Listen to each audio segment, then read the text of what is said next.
Yo guys, what's going on? So it's the Jib here, and I'm back with another video. And in today's video, I'm going to be talking about how I used to think about retail businesses like Coles and Woolies before I spoke to Jordan about it and after I spoke to Jordan about it.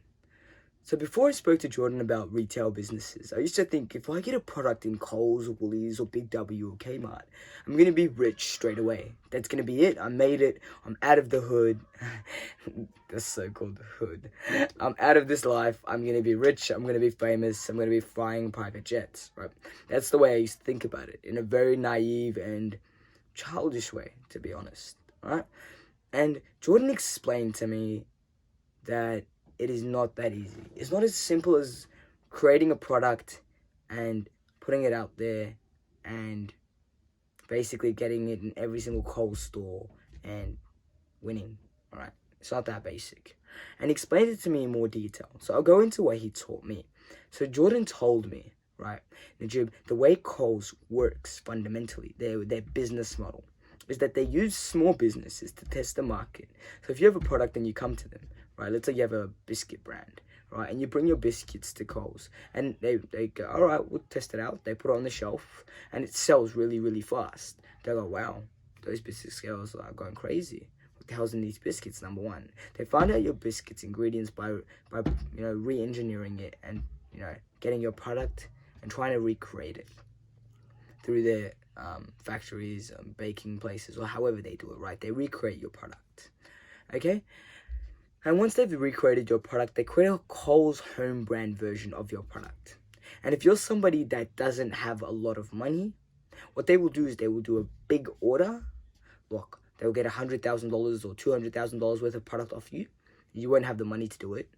You won't have the money to meet that production level. So you'll go and get a loan, or you will go and over leverage yourself by borrowing money from someone in order to keep the production up. So as I was saying, they will order a lot of stock from you, and you need to over leverage yourself and borrow more money in order to meet that order that they fulfill through you guys.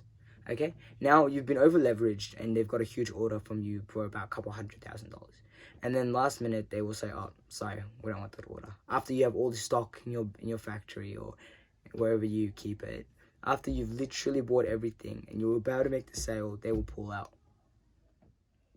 Once they pull out, they leave you with a bunch of stock, and it's called frozen money almost, because your money is all in the stock and you can't cash it out until you sell that stock, all right? And that puts you in a difficult financial position. Now that they've messed with your money and put you in debt, so on and so forth, you can't take them to court for copying and re-engineering your product and putting it on their shelves. Now, that's pretty evil, but that's how these big corporate businesses work. They don't have heart, they don't care about you, they're just there to make money for their shareholders. And that's a very good way to make money, because you test people's products. The other one has to pay for the product in the first place to even get it into Coles, all right? So they don't have to pay for product testing. Once they find out a product's good, they re-engineer it, they copy the IGR, and then they put it into every one of their stores. Okay? Now, what they do with people that have a good brand, that they can't just copy and remake into a Coles brand. To give you an example, Weet-Bix.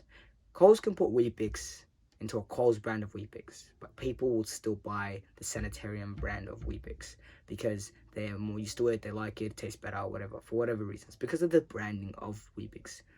Okay?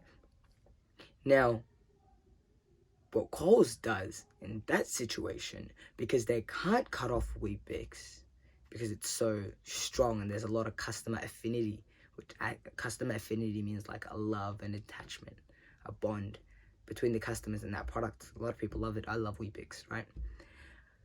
Because they can't cut them off, what they do is they create a Coles brand version once again, and they just try to take a bit more market share, all right? So that they can get a bit of the Weet-Bix sales.